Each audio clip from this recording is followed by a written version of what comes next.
Salut les amis, aujourd'hui je vous présente un test sur l'enceinte KEF R300, l'ancêtre de la KEF R3 Meta. KEF est une marque anglaise située à Madison à côté de Londres. L'entreprise fabrique des enceintes depuis les années 1960. La gamme KEF est très étendue, de l'entrée de gamme série Q jusqu'à la Blade. Il existe également des enceintes connectées, sans oublier des caissons de basse pour les systèmes home cinéma. La marque KEF est connue pour ses innovations, notamment le système UniQ. C'est parti pour la présentation.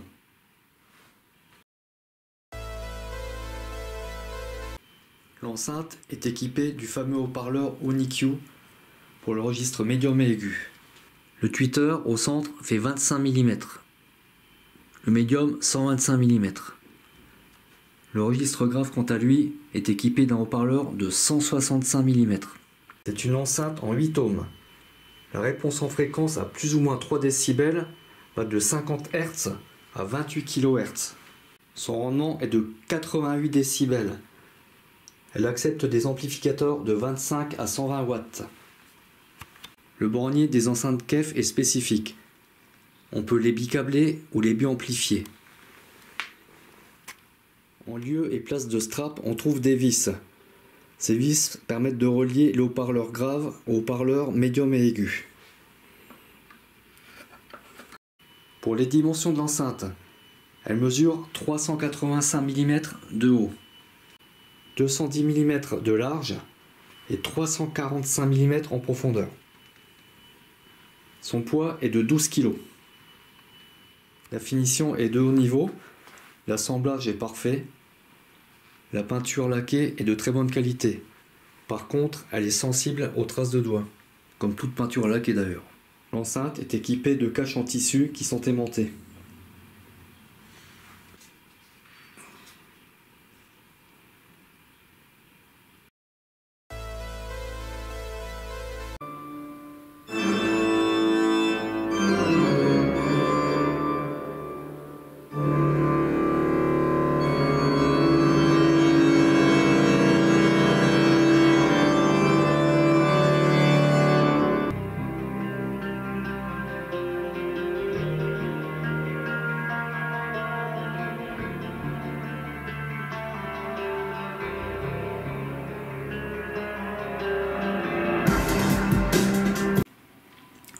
Le registre grave, médium, aigu est équilibré. Le son est très fluide. Inutile d'ajouter un caisson de basse. Le grave descend suffisamment bas pour s'en passer. La scène sonore est assez profonde et large. Ce que l'on remarque surtout, c'est l'aération entre les voix et les instruments. Comparé aux enceintes Q acoustiques 3050i que j'ai testées précédemment, ces enceintes sont plus neutres.